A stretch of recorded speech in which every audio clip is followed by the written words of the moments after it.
It's the Hey, You Made Your Movie Show, hosted by Carl Diamond. Ho!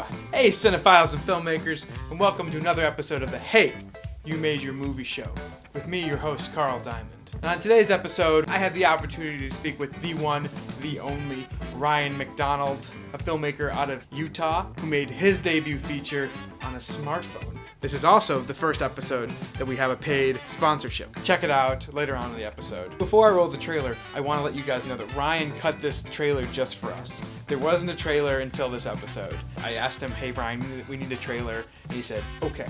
So Ryan, sorry this has taken so long. Here is the trailer for Ryan McDonald's Married and Loving It. Check it out.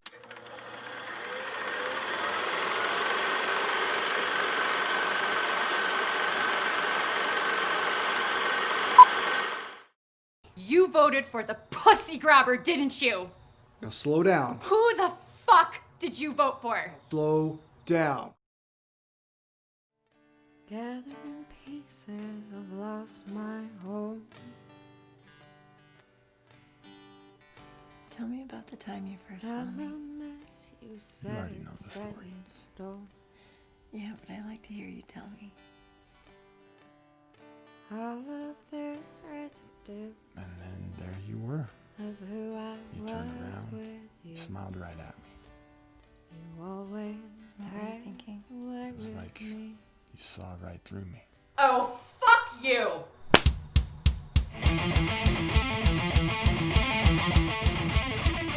My drinking bullshit. What the fuck is this?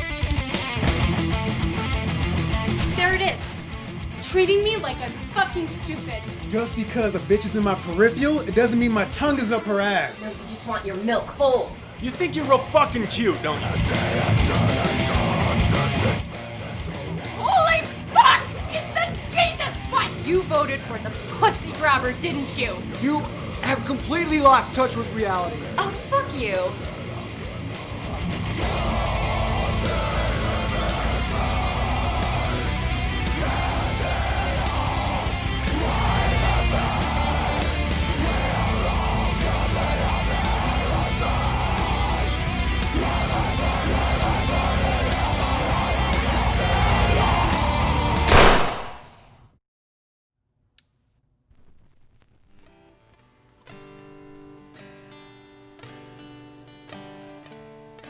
Gathering pieces, I've lost my home. I'm a mess, you said it's set in stone. All of this residue of who I was with you. You always had a way with me.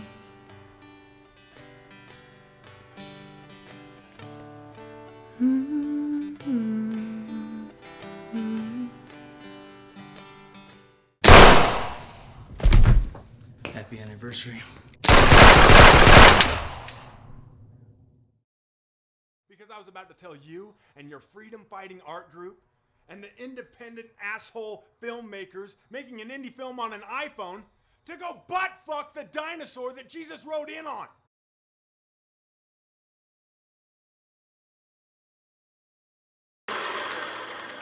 Ryan McDonald. Hey, you made your movie. Where are you right now? Where are you calling from? Yeah, so I'm in Ogden, Utah. So it's just north of Salt Lake City. What's it like over there, film-wise? It has two extremes, in my opinion. Like, it has either micro budget or zero budget indie filmmakers, and that's where I would fall in, where I fall into. And then you have some studio stuff that comes in, but a lot of times it's hired from outside as well. Let's see, like Yellowstone is a Kevin Costner show that's been.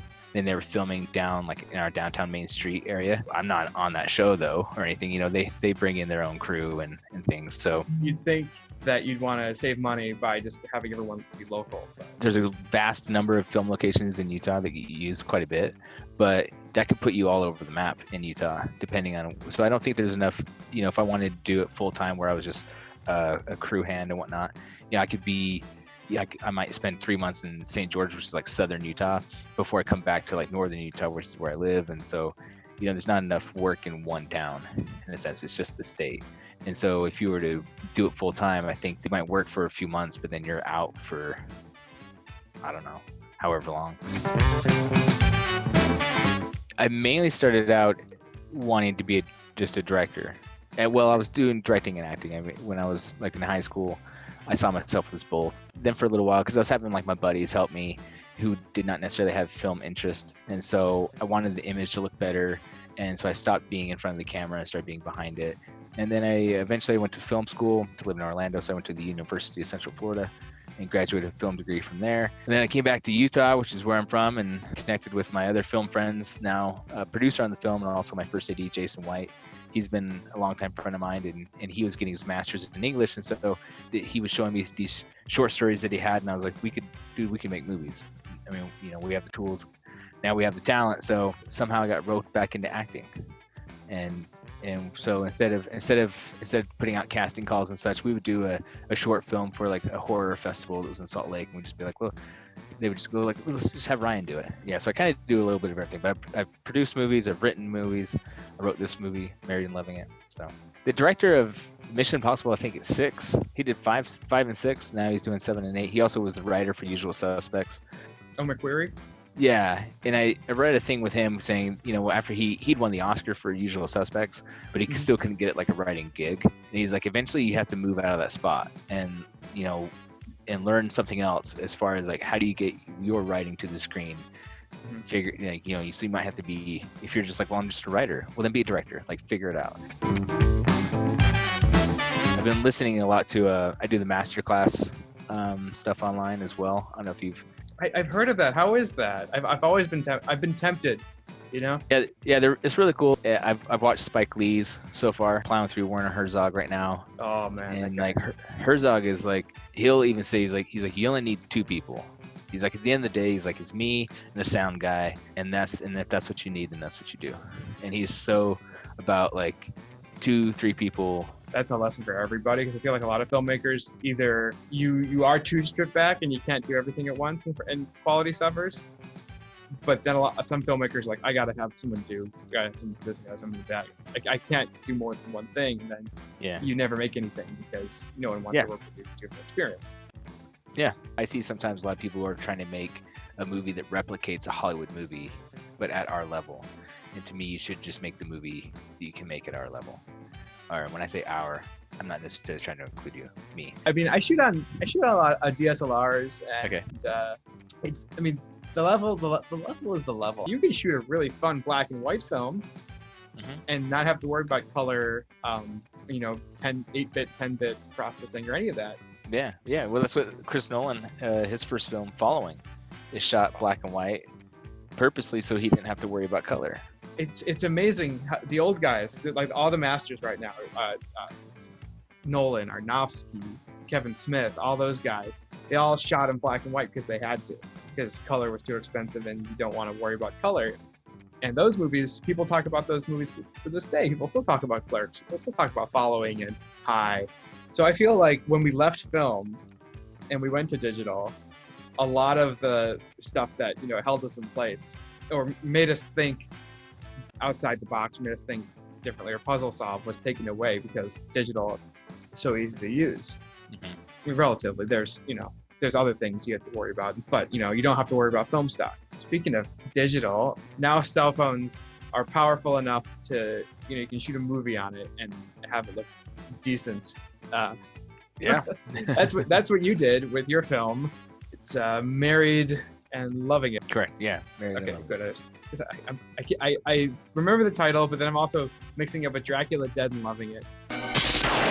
Dracula Dead and Loving It.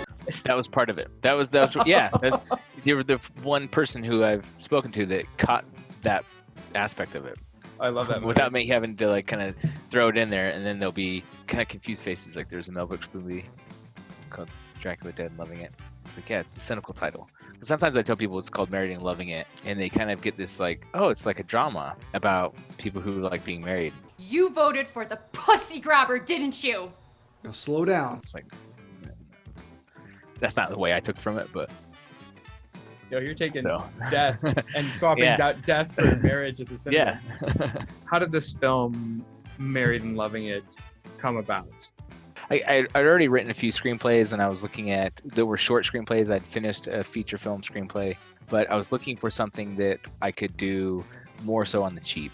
It would be, so I was looking at narrowing it down to like one location, 1 to 2 actors, and I had helped produce a film with again my film producer and first assistant director Jason White. I'd helped him produce a film that had the one location, 4 actors, 4 characters kind of aspect to it. So I thought, well, I don't want to just replicate what he did. How can I narrow this down to even less people? So 2 people. And then on top of that, I was looking for a story, and they say, write what you know. And at the time I was married. And so I was in this marriage for 10 years, and I felt like, well, that's the one thing I know. I don't know what it's like to be a cop. I haven't researched these other things, but I have 10 years of dedicated knowledge on this subject. Is how I felt. And so I was like, oh, well, then I'll write that. I'll write that experience and what I saw at the time. What the fuck is this? Then I did get a divorce, and I looked back on it, and I started changing. I started looking at some of the dialogue, and that's where it was more dramatic. The first draft around, it was more, I had all these different things I wanted to say that I just turned it more into humor. And the second time around, and I was kind of lifted from some of the things I thought were constraining at the time. And but that's how it came about. I was looking for something I could shoot on a very low budget, but also a story that I knew, and I didn't want to have the 25-year-old kid playing the detective who's washed up, almost a day away from retirement kind of a thing that you see in indie films, right? Every book you read on filmmaking is going to say write what you know. Mm-hmm. There are a couple that say write what you don't know and do research. Being in a marriage, and if you have stuff to write about, write about it. So, and it is funny that you went back and made it a little more funny, because I know when a lot of filmmakers write a script, it's going to be so dramatic and everyone's going to love me for it, and they're going to love how dramatic it is, and then you take a step back and go, wait a minute, people want to laugh, people want to have a good time when they watch a movie. Maybe I should put some humor in this. The original draft, when I was writing it, I was also writing it as the married man as well. And so so I think from my lens at the time, and just knowing that the person I was with was going to read it, and we just didn't match on the same humor level, and I like more crude things. And so once that relationship kind of ran its course, and then now I was kind of free to look at the material on my own, put in all my own, there's a line about like wizard sleeve labia and things like, I couldn't get away with that, like being married to my ex-wife, so putting those in there, and then going like, even though they're speaking about things that I think that we can identify with in conversations as far as around politics and religion and things like that, but we don't have to take ourselves so seriously now. It is interesting to think about. I'm writing this, I have to almost censor myself, because I know the person I'm in a relationship with is gonna read it. And and being in an unhappy relationship while you're writing it, it's almost like having a thorn in your leg. It's like, I should write about a thorn in my leg.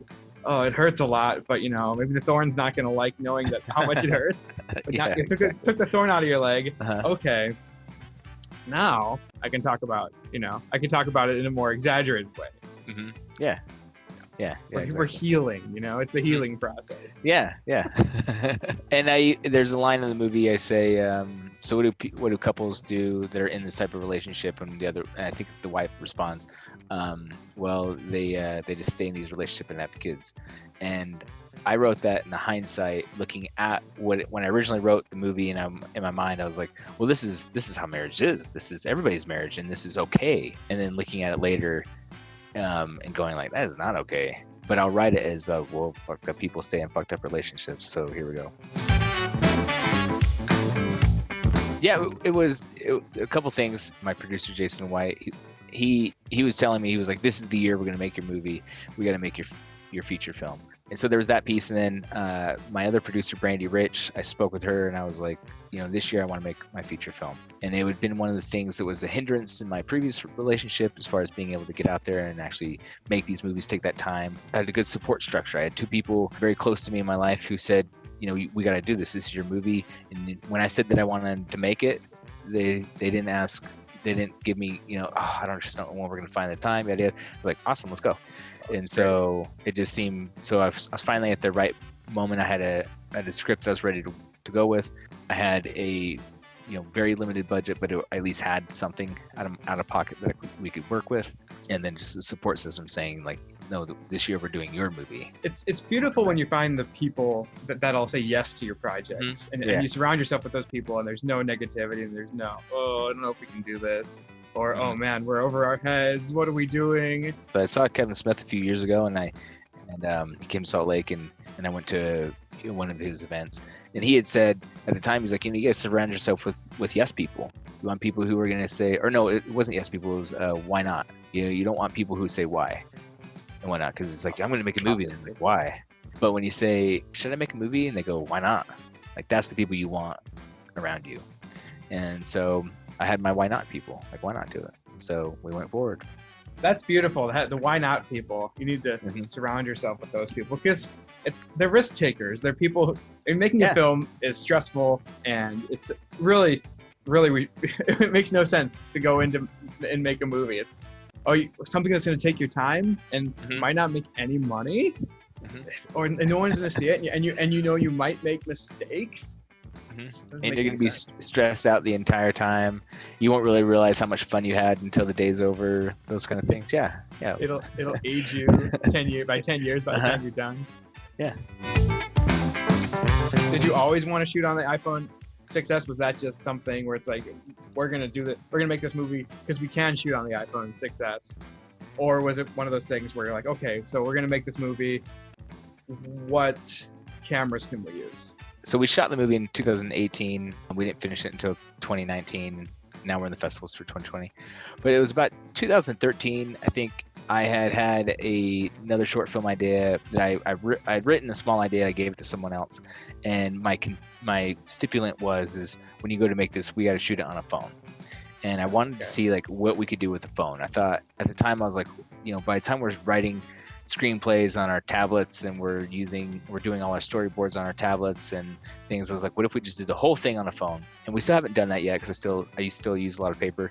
But we made a short film. We called it Replacement, and then we came back to it later, a few years later, and we had these like ideas for sequels and things for short films, which are always nonsense but also fun, just so we're filming something, right? And Madison Easley, who was the director for those movies, again, I held the same stipulant. We're going to shoot on a phone. And I think in my mind, I was preparing for the idea that we would shoot a feature film on an iPhone, and this was like the practice run. And that time, it was like 2015, I think. And so the iPhone 6S was like the newer phone in a sense. So shooting on that was the newest that we had on phone technology. So we made a sequel 1 and 2 to the film. So like Replacement 2, Replacement 3. Then after that, the director of photography, whose name is Matt Johnson, he seemed to enjoy working with the phone as far as the lightweight aspect of it, how small it is, like, when you can get into small corners, things like that. Then we made another horror film called Ancient Evil, and then from there I was like, well, we're already juiced in now, so if we're gonna do Married and Loving It, and it's just gonna be a movie about these two people sitting inside a house, I need to have something else here to it. I need to add some kind of niche idea to this, and so I just wanted to continue forward with using the iPhone from that point, because I was like, why not? We've already shot a movie's worth of stuff in these short films. We might as well just make the movie. But that's how I saw Married and Loving It as well, and that's why when you look at it, it's like 5 scenes. I was like, I'll just attack this the same way I've been doing short films. We'll just go in one weekend, we'll shoot the scene, and then we'll move out. And that's why there's only the 5 scenes as well, which just wanted to, compartmentalize as much as I could and attack it the same way I did a short film. So every scene has its own way of the way I did the shot design or the storyboards or anything like that. I just looked at it as it was like its own short film next to the next. So what are we doing this time? Crack my window and I'll tell you. It's so fucking stuffy, dude. Now, did you shoot with the phone just by itself on a rig, or did you have lenses on it? So we used a lens by a company called Moondog Labs. And so it was their anamorphic lens that we attached onto there. One of those clip-on lenses? Yeah, and so there's a couple of limitations there. I mean, one is everything's anamorphic and it's widescreen, but because we only use the one lens. Now, Moondog themselves, if anybody's listening, look over the catalog. They have different lenses available, but on our budget, we had the one. That does, so we can't do close-ups 2 degree. I mean, we can, but I can't zoom with it 2 degree unless I do a digital zoom off the phone. So there's those aspects to it, but another thing is everything stays in focus really well. So. Yeah, that's the only attachment. So we had that, and then we had it just we had a cell phone like mount that could fit onto a shoulder rig if we needed to put it on a tripod. If we needed to put it on just shoulder sticks, that's what we would do. And were there any problems you ran into besides not being able to do like actual optical zoom? By the time we shot the feature with that phone, we were already 4 short films in, and we've shot out in the desert in Nevada and things with it. And so we would find that it was starting to get warm and heat up. We even put ice packs against it just to cool it down more quickly. So it's like we can keep our time for the day, but not have to wait. The cinematographer, Matt Johnson, and I, and even Brandy Rich, now we've all moved to the iPhone 11, and we're looking forward to the project that we shoot with those phones. So for anybody else, I would say get a second phone because as soon as the one gets hot, you want to be able to move to another one, but we only had the one, so that we were willing to use, where we're just, because the rest of us have our own personal phones, so we have our kids and everything like that on there. And so, because that's the other thing is you're fighting for space. So the phone, I think we had 64 gigs, which could get us about lunchtime if we were lucky. So just when we need to like do a footage dump from the phone, then it was about time to eat, but you have to wait for it to go from it's the same as an external hard drive. When you're copying from one to another, it's not as quick as like, 2 computers or whatnot put together. I mean, so there's some time. So there's sometimes where like a lunch that was supposed to be an hour ended up being an hour and a half, just because we're waiting on that device to back up. But you made it happen with 64 gigabytes, and that's amazing. Louise Speedwell has a film called An Obscure Object of Desire. The story goes in 2 different ways. One story is that he always planned it this way. Another story is that the actress dropped out on him halfway through the movie. I don't know. But the female protagonist in the movie is played by 2 different actresses. And right in the middle of some of the scenes, it'll switch to the other actress and nobody blinks. One actress will walk away, and when they say, "Hey, so-and-so," and she turns around, it's the completely another actress, and nobody blinks about that one was blonde, the other's brunette, and there's any change. They all see the same person. I gotta watch this movie now. Yeah, no. And I was on a walk with Jason. We were chatting about Married and Loving It, and I was like, look, the one thing I'm concerned about is it going to be boring seeing the same people every scene for 20 minutes in an argument? And I was like, and then, if we do shoot, because my intention was always a feature film. I just attacked it like I was making several short films. I was like, but if I shoot an actor in June and and the next part that we shoot isn't until October, I need the same like look and hairstyle and yada yada, right? And I said, or what if something happens to them and they die? I mean, tragically. And then Jason said to me, he's like, why don't you just do it like Buñuel and just have a different actor for every scene? And I was like, yeah, like that's exactly what I want to do. That's exactly what I need to do. I'll just have a different actor for every scene. And then he was like, and then at the end, just having an explosion of all of them at the same time. And so, you can see it as different couples, just the same house. Maybe the house, it over the years, it just sees different couples come through, and they all have the same problem. Or is it all one couple and we're just all the same? I leave that to the viewer. We stand on a casting call in Utah. My view of the landscape here, you have people who are willing to. It's odd. There are people who are willing to swear, and there are people who are very strong to their religious beliefs here, which is LDS, and they don't want to compromise. So when I put the casting call out, I said, look, I put it in there. There's going to be language, and there's going to be, you might have to have your shirt off. I don't know. Like it's going to be that, but I didn't give them names. I just said husband and wife. The only thing I put in there was the age. You just had to look like you could have been married for 10 years. But there was a few people who called and they said, well, I like the sides that you provided. Is there any wiggle room on the language? And I said that I said no, but I'm sure that there's a project that we can work on later down the road. And I remember I told my producer Brandy Rich, I said, well, I just got a call from an actress and she wanted to meet, but I told her no, and she was like, no, and I said, well, because she wanted to wiggle on the language, and Brandy, I think her thought was like, but we had someone who was interested in doing the movie, and I said, yeah, but I'm not wiggling on the language.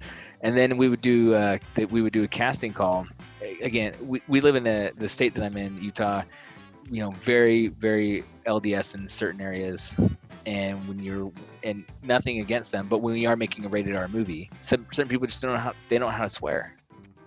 They haven't really done it yet. So when they go to say the F word, it kind of just saying, instead of saying like, well, you go to the fucking store and you just fucking over here, they go like, well, I just fuck, and then they emphasize it, and it's like, no, don't do that. It's gotta be I wanted like the way it is in Casino. I want it to just be where it just comes out, and you don't think that you said it, you just say it. And there were times where when we were doing casting and we were coming down, we did a first round, we did a second round, and there's some people who I thought were really good for that first round, and then we went to the second round and I noticed that they were dropping some of the curses out of it. And I just thought, and if you're doing it now, I don't want to be on set and have to convince you to do the F word. So that's fascinating. So that was a contingency that none of them knew, but in my mind, I was like, "You censor this now, we're done." So that's fascinating. As someone from LA, I would never have guessed that would ever be a problem. Mm-hmm. But because in LA, you're like, oh yeah, this person doesn't want to do nudity. This person doesn't want to do. I've been on a set, directed one thing, and the person's like, I don't want to let my hair down. It's like, I don't want to wear this makeup or that. It's like, which is like, I guess no. It really all comes together. Really, if the actor, or they're all actors, if the actor can't do what you want, then there's other actors. And now a word from our sponsor. Are you a director who's trying to make a film and your actors aren't swearing? Come on down to Ginger McBadmouth's Discount Warehouse of Profanity. We got all the curse words you need. We got everything. We even got the ones your grandpappy says, like horse shit. We got them. We have the finest profanity for you. I directly source them from my vocabulary to save you money. Come on in. We social distance. Damn it, where's my mask? We're a modern company and a family company. And we're also independently worker owned. I make my kids work. So come on down or visit us online at www.iwannasayf.com. Ginger McBadmouth's Discount Warehouse of Profanity. We got what you need and you can save. And now back to the show. On the second callback, we started pairing people together to see how they might look together, how they might personalities might seem more in tune if they were a couple, things like that. For the actress that works opposite of me in the movie, for Cheryl, we did an opposite call because there's the graphically violent scene with her where she castrates the character, and I wanted to make sure that that was you, that we were good at that. Yeah. So we called her, Brandy Rich and I called her separately, and just was like, I just want to make sure. Again, this town's an interesting place, so where it's like you might say the F word, but you won't be willing to do this or whatever. I think sometimes for some of the actors, they see it as like it's an extension of themselves. Well, but that's not acting anymore. You're supposed to be. It's not supposed to be an extension of you. Like Denzel's not really a cop. No. Like he's just playing one on TV, or not TV, but he's playing one in movies. Right? Training Day, yeah. Yeah. So come on. Some people can't compartmentalize their image, so. But that's interesting. It's fascinating. When I asked you that question, I wasn't expecting to hear any of that. So that's fantastic.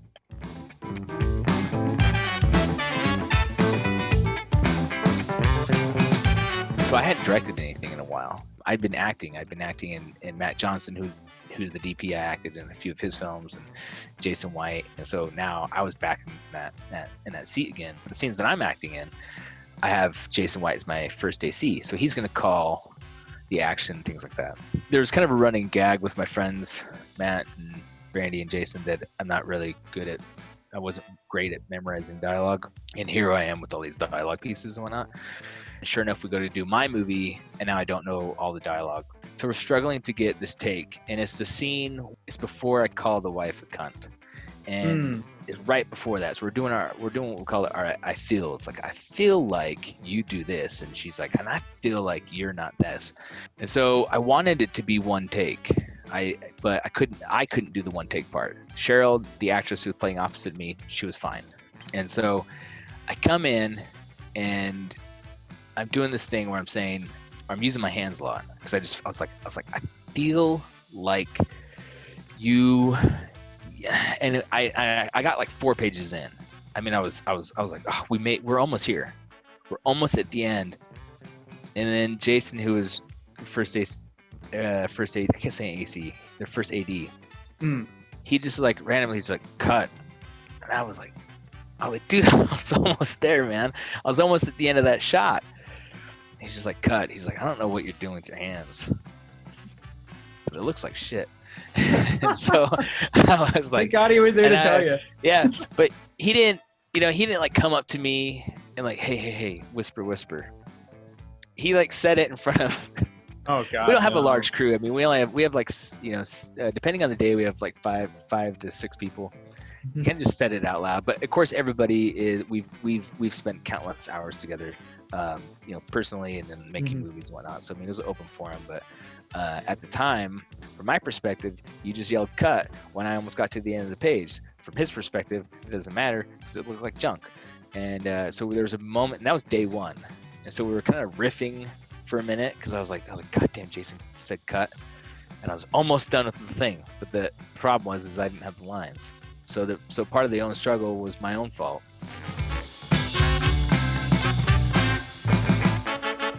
The editor on film, Lucas Hardy, I mean, he's like a magician in a sense on the cuts. We don't live in the same city as each other, so I used Dropbox to transfer the footage over to him. A couple of things to that is I like having it in the cloud because then I don't have to worry about it, the plugging the hard drive in and having it fault immediately. On his end, I think it sucked more because then just all the downloading that he had to do. But and so then I used Dropbox paper to kind of like line up some of the shots, what I thought. And then he lives in Logan, so it's about an hour where I'm at. So we spent a couple nights just sitting at his keyboard, and we go from what he had and kind of work through it, and it was a really smooth process. So far we've had 10 festival selections and 4 awards. We've had congratulations. Thank you. Yeah, so we won best screenplay out of the Real Cinema Festival. There's another fest, I think it was the Bridge Film Festival, and they had a cell phone competition, and we won best film out of there. So has anyone contacted you or told you what they think of their reactions to the film? Because I know you can't really see it in the theater right now. You can't really sit and surround yourself with people and get their reactions, which is the best way to do it. But there was a film festival in San Diego, the International Mobile Film Festival, and we had plans lined up for being there in person and doing Q&A with the audience and things like that. But then the pandemic hit, and so everything turned into an online format. But on the plus side, though, is when the movie premiered through that festival, because they were an international film festival, they put it out globally. There was somebody in Brazil, I think, reached out to me on Facebook and was kind of like, hey, I saw your film, and I'm also making short films and really like what you did. And so it was nice to have it kind of globally shown. I have yet to see it with my own cast and crew, because we could never get to we were going to do just a little screening here at a local theater, but everything closed.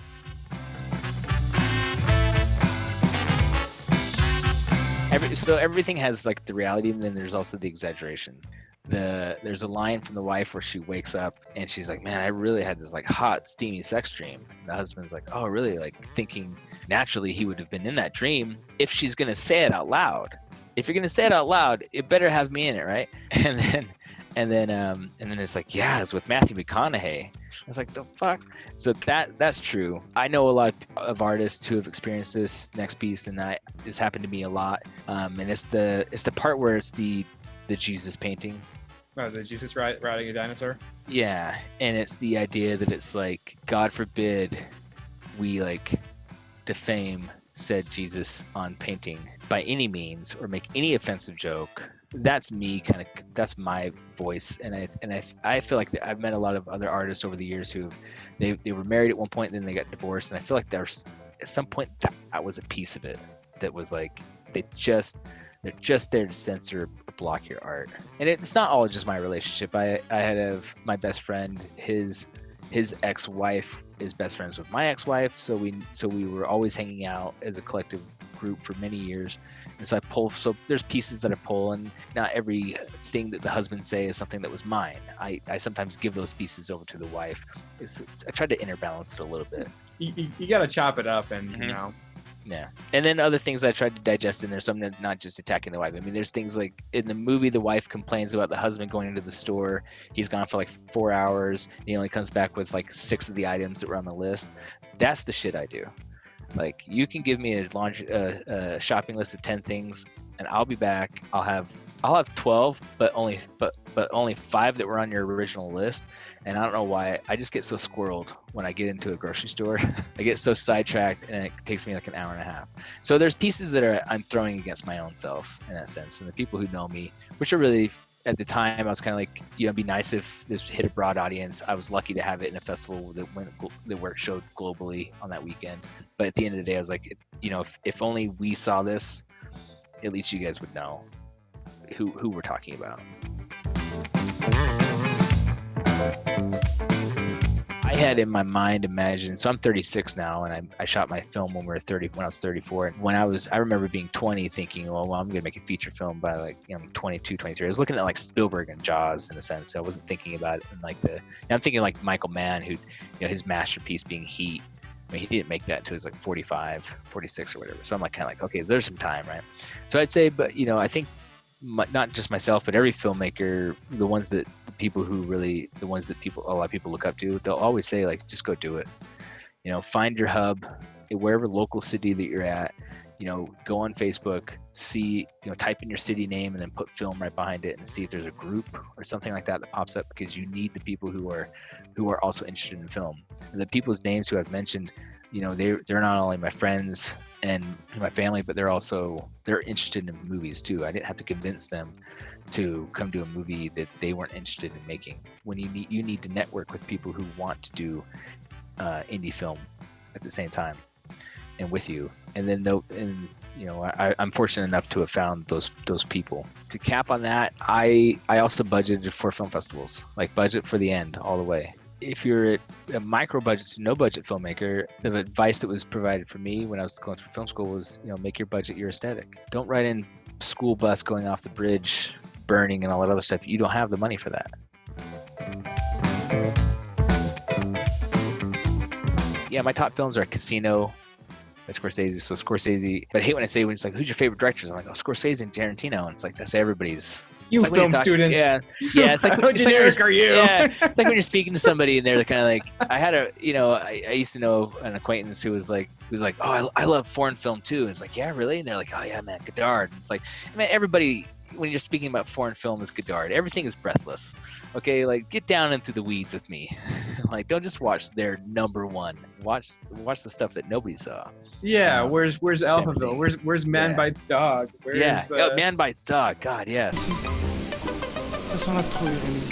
So when you say Scorsese, I think a lot of times people will say, well, like a gangster film with Scorsese, and it's like he's really only has like 6 movies at this point. There are gangster movies, and out of 30 films, there's so many different movies in there. The Age of Innocence and Cape Fear and Color of Money. In his very first film, Who's That Knocking at My Door, with Harvey Keitel, also black and white, which we mentioned earlier. That movie's phenomenal for what he does for his budget at the time. Thinking again, like if you're thinking Scorsese, X amount of dollars that he only had out of his back pocket making the movie, and he just happens to know Harvey Keitel. So when I say Scorsese, everybody says Scorsese, but I love Scorsese for more than just Casinos. When I was looking at my film, though, like I said, Luis Buñuel was a bit of an inspiration around that. And Steven Soderbergh has always been. There's a director who continuously puts out a movie almost every year. Again, some of them kind of fall unknown, but I feel like that's the way. Like if you look at like Ridley Scott, like he puts out a movie almost every year. Some of them are duds, but the ones when they hit really well. You know what? After Married and Loving It, watch Man Bites Dog. Like that would be a pairing that I should do that here at on my own. Like those two probably go together well.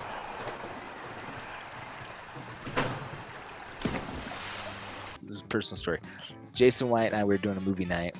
Every Tuesday we're gonna do a movie, and my ex-wife at the time, well, my wife at the time, now my ex, and he picked Man Bites Dog, and we watched it, and her and her sister-in-law or her stepsister were so fucking furious about the content in that movie. Viens ici. Mets ton micro là.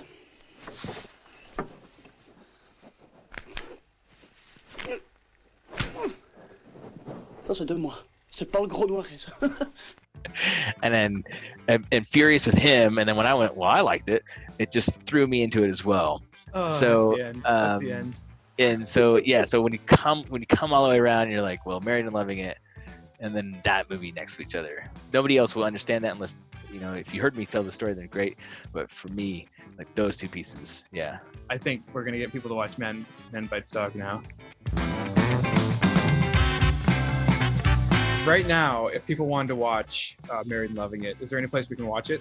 It's not available right now. No worries. And when you find distro, we can do a follow-up video. Okay, and that's because we still have a lot of festivals that we're waiting to hear back from. I would love to see it on a streaming platform, video on demand of some sort, and available for anybody who wants to buy it. Let's get it on Amazon Prime, man. Yeah.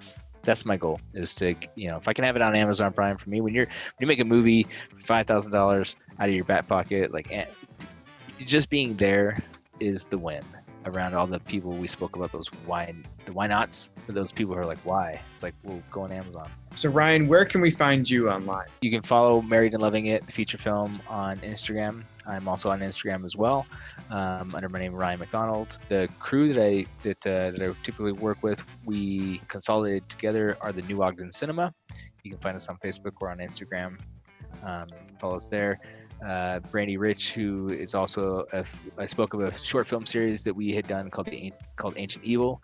We're currently working on our Ancient Evil anthology film. That's cool. Well, feature film that each of us will take a slice at directing. Jason White, Brandy Rich, Matt Johnson, and myself. So that's what we're working on. Of course, we're doing all the pre-production that we can now while we are in quarantine.